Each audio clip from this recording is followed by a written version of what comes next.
Well, good afternoon, YTPC. This is Dave coming to you from Southern Maryland. It is about 5 o'clock on Thursday afternoon, January 4th. And I think the first thing we do is I did a couple updates in the paddock today, so I thought I'd take you through those. I got a gift in the door that I want to acknowledge, and then we'll come back and have a chat. All right, guys, I had this really nice lamp, came in, got it set up. Just really pretty, looks good. It's gonna be my reading lamp.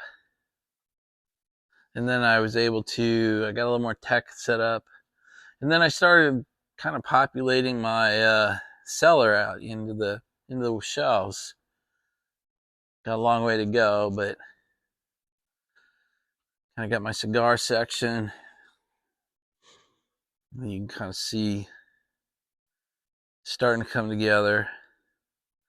Trying to get the shelf heights right. In fact, I need to get 3 more shelves. I don't know if I can buy shelves or have to make them, but clock's up and running. And then I didn't have my humidor last time, so I brought the humidor in over from the house.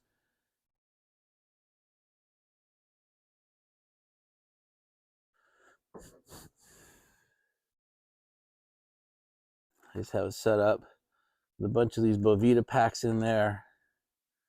Like I said, I like my cigars on the moist side, so I try to keep that done right. But let's sort of the progress of the day. I got this package from Mark, came in the mail today. I'm not gonna open it as part of this video. I'll do that on its own later. But Mark, I wanted to let you know it came in. First package is here. Just want to say thank you. I'll thank you right later. All right, well, you've seen the paddock. You saw Mark's gift. I suspect it's a pipe, but I'm not going to open it yet.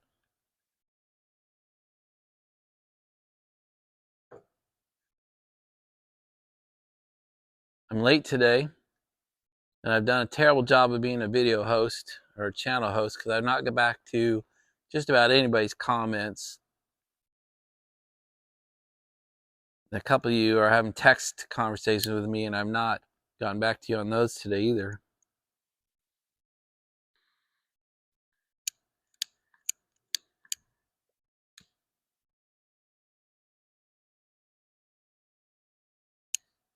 Thank you, Greg.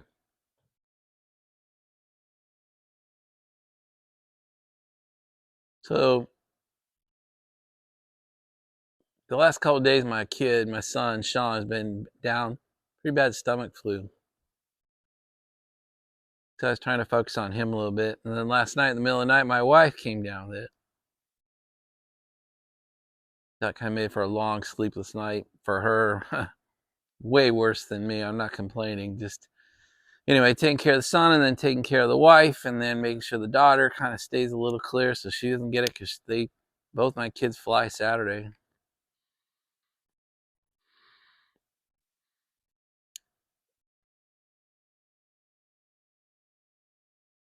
So getting all the things I need to get done during the regular day, doing all my market stuff and handling all the family paperwork. I kind of handle the family enterprise, so I got to get all that done. But my son feels great. My wife actually, before I came over here, said she felt like she had turned the corner after 12 rough hours. So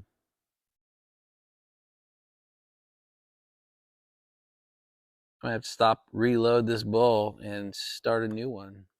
All right, got reloaded. Marilyns Always, and we're back with Ken Byron's Dark Fired Cherry. And as Mark pointed out, I'm in that U.S. gold bag. Mark, I think we're just prima donnas here in America, so we expect gold, not silver.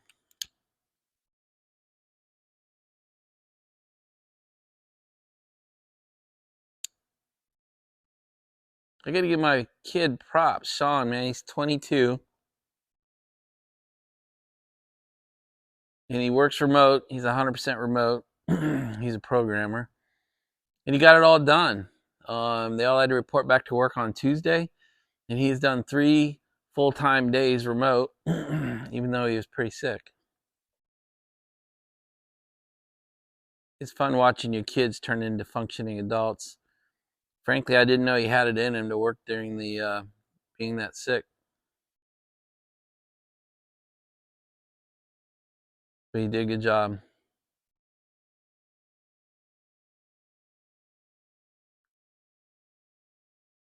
And then my alarm system in here lost connectivity. I guess we had a power outage or something last night, and sometimes that causes the alarm system to come back on, but the connectivity through the Wi-Fi and the internet and the cell system sometimes doesn't reboot correctly, and so it leaves me with an inability to turn the alarm system off prior to opening the door. So when I open the door, it pre-alarms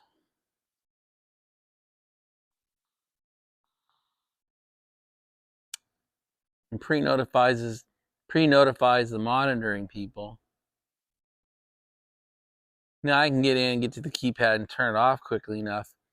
But it turns out that my alarm monitoring company is efficient enough that they pre-notify the local police. And in my case, that's the Calvert County Sheriff's Department. So even though I had it turned off within 10 seconds or 15 seconds,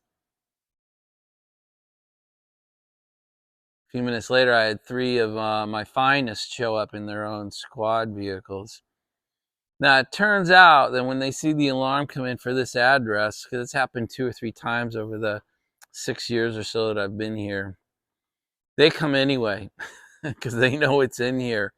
And they all come in, and it's a big photo op. They come in, they get in the cars, they get to take pictures of them, they record them, I start them for them so they get to hear them, and it's kind of a mini car party in here for about an hour when that happens. So that's what happened today. So, and one of them was a new, kind of a rookie, and had never been in here before. So it's always fun to show the new guys, what's in here.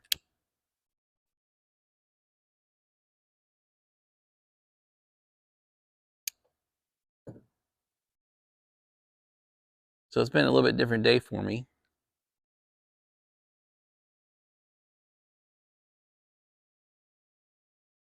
And then Smarty Bob loves it so much I put a rubber bit on this thing. I won't do that again.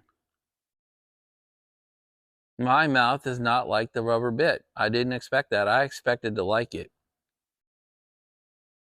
It was on for about 30 minutes. I'd take it off and I probably never use it again.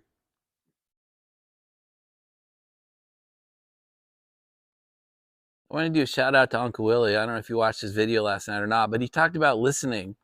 And it was a really good lesson because he sends people gifts and then like, how the hell do you know I even needed it or wanted it? And he's like, hey, dummy, you said it in your video. 3 or 4 video ago, you said you didn't have X or Y, or this was your favorite and you need to get some more, and I sent it to you. And I really respect that way to live. And Truck and Piper, Doug, mentioned that I'd sent him a tripod. It's the same one I use, so it's about this tall.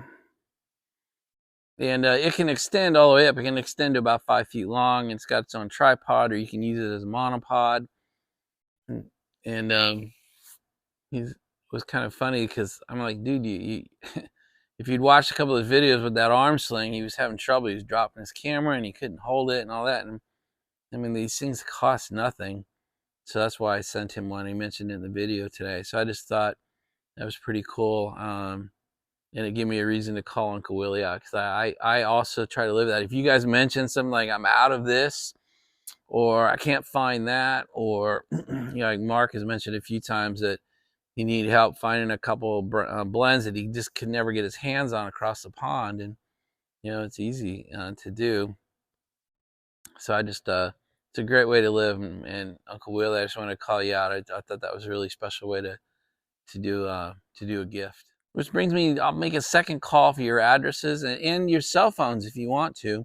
Some of you and I are developing. We talk on text now and then, and some of you have found me on Facebook, or we found each other, and we do Messenger. I suck at Messenger. I just don't think to look when that little indicator comes up, but anyway is better than no way. But I'll put another call, guys. If you're watching my video and you have not sent me your address, please do so. And if you'd like, send me your mobile phone number, and I'll put it in my. I got a little cheat sheet now. Everyone I talk with, all the presenters or commenters that I deal with, I'll send you a text. You'll have mine, and that way you'll be in my phone. I don't answer phone numbers that my phone doesn't know. If I don't recognize the phone number, I just don't answer. I just get way too many BS calls.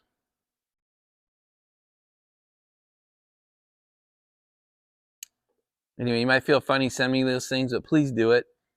I'd love to. If I hear you say something, I could send you something. That'd be great. Again, number one on my search list right now is Piper Ken. If you know his address, send it to me. Or if you talk to him offline, poke him and just say, "Hey, Ken, send Dave your address, please." So, guys, I've started to took a page out of Uncle Willie's book, literally, and I now keep a notebook. I don't use his card system, but I go through and make notes, and it's got action items, things I want to order, things that I have ordered get checked off, ideas for this video or for the next video. I keep notes on here, and it helps me be a little bit more organized.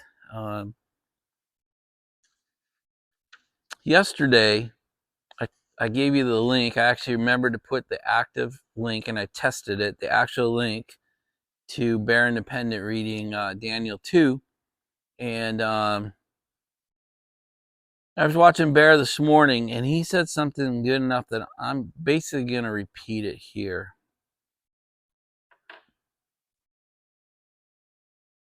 He said something to the effect of, I live my life so that I'm going to happen to this day.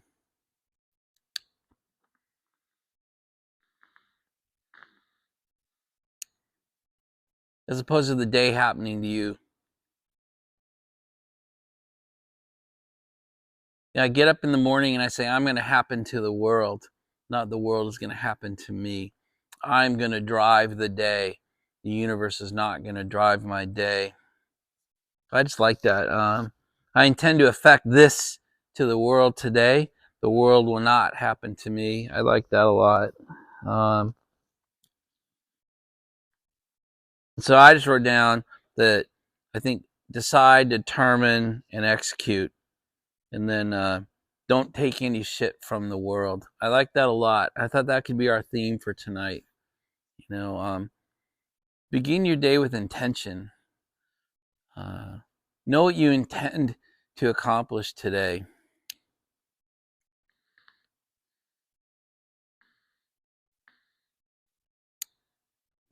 And then don't let the world deter you from it. I mean, you're going to have illness. I had 2 illnesses this week in the house. I got to have a good hour with my local law enforcement group, which I loved, by the way. But that doesn't stop me from getting over here anyway and getting some things done over here, and then getting to watching some of your vids, and then filming my own. And I'll get back to commenting here before I leave here to this evening. I just thought that was a good message for us, because I sense sometimes you get run over. What did Piper Ken say a couple weeks ago? You got ran over by the karma train. We used to say your karma ran over my dogma, is kind of what we say in the office. So, we try not to let that happen. I mean, you're going to get hit by the karma truck. I mean, that's going to happen. But it's how does it derail us? Does it throw us off completely? Does our day completely go to hell? Or are we able to accomplish what we intended to accomplish anyway? And the more days where the karma truck hits you and you just get up and keep going, as opposed to letting it splatter you as roadkill, you become life's roadkill for the day, and you go, I'll pick this up tomorrow. The more days you can do that as you intended anyway, and the fewer days you let the karma truck run over you and really prevent you, your life gets better. Anyway, it's just been a tenet of my existence for probably 30 or 35 years now, and it makes a difference. These little things day by day add up. What do they call it? 3 good days is a streak. So anyway, I just thought it was a great message to get out. So I go back to daily practice. I haven't read from this book to you guys in a while. So they're short. So I'm going to read you like January 1, 2, 3, and 4 because they're pretty short. So let me just get started. So this is January 1st. If we want to change a situation, we first have to change ourselves. And to change ourselves effectively, we first have to change our perceptions.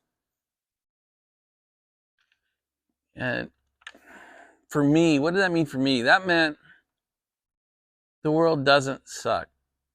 My life doesn't suck. If we go into it with the other perception, it really does change how we view and attack the day. So I like that one. January 2nd, we must look at the lens through which we see the world, as well as at the world we see, and understand that the lens itself shapes how we interpret the world. This concept of the lens comes up over and over in Covey's writings, and that is our life, especially those of us who have got some years on us. Our lens has gotten thick and probably got some cataracts on them, or some Cadillacs on them if you're Jim. We build this lens through which we see the world, through our life. And that's why we all see things differently and all interpret things differently. We can look at the exact same situation and one guy will go, that was the best damn lunch I've ever had. And the other guy will be like, that was the worst damn hour I've ever spent. And it was the exact same experience. And it's because we view it through our experience. And I think the suggestion is step back and look at how messed up is the lens which you're viewing the world. And if you do that, I know when I've done it, I find that I can bring a pretty jaundiced view, sometimes a pretty naive view of what's going on around me. And talking about how I see things with my wife, who has a completely different set of lenses than I do, really does help me see things truer, maybe. January 3rd, the character ethic, which I believe to be the foundation of success, teaches that there are basic principles of effective living and that people can only experience true success and enduring happiness as they learn and integrate these principles into their basic character. And then the last one is today. It's a little bit longer. The personality ethic tells me there must be something out there, some new planner or seminar that will help me handle pressures in a more efficient way. But is there a chance that efficiency is not the answer? Is getting more things done in less time going to make a difference? Or will it just increase the pace at which I react to the people and circumstances that seem to control my life? Could there be something I need to see in a deeper, more fundamental way, some paradigm within myself that affects the way I see my time, my life, and my own nature? I think that's basically going back and says, look at the lens, look at how you view things. So I just like that. So those 4 days combined really do say, take a look at how we do things. Take a look at how we view things. It could really change us. Anyway, I really like that. I think the last point for tonight will be try to guard against changing too many things at one time. Try not to change everything about yourself in 1 year. These kind of changes to truly change life take years. And I know when I was going to my CEO school in Austin for all those years, Keith lots of times to make us pick. We met quarterly, and he'd say, "What's the one thing you're going to fix between now and the next time we meet?" One. I mean, my God, as a CEO or as an entrepreneur, you had 10 or 15 things you wanted to work on. And he was always like, well, that's sort of my point. You can pick up to 3, but you better have one that you can really focus on. And I like that idea.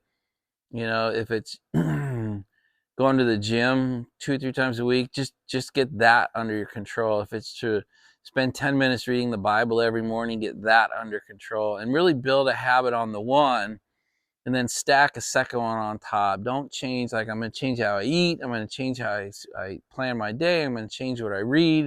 I'm going to change my morning routine. And pretty soon it's so frustrating and so hard to track that we give up on the whole plan, the whole system, the whole set of changes. So I guess that would be the challenge. If I'm going to step back for a minute. If you're happy and you're loving life and you are loving your day and you are loving where you're at, none of this really applies. But most of us aren't there. Most of us love life, but really want to fix this or fix that. And some of us are very unhappy and want to change our life fundamentally. If you're in the second two camps, the challenge tonight is what's the thing that you could work on now, today, tomorrow morning, the one thing, and do it 2-3 weeks, a month, and then if that sticks, what's the second thing? And build yourself a set of stacking improvements. And maybe it's across the course of the year, it's 3 or 4 or 5 things total over the next 12 months. That's it, guys. Like I've said in a lot of my comments, I love the interactions and questions and the feedback. The number of comments I'm getting is just surprising me. So thank you for that. I enjoy it. Some of you said as the channel grows, it turns into a part-time job, which is kind of true. And I don't view that as a negative. In fact, I kind of view that as a positive. The more time I spend building the channel and, working on our community and helping people and sending things and doing stuff like reading these things is very enjoyable, very fulfilling for me. So hope it's landing. Guys, I love this group. And tomorrow is Freedom Friday. I already know the weapon we're going to be reviewing. And hopefully everything goes right and I can get that out, and we'll do it tomorrow. Bye, you guys.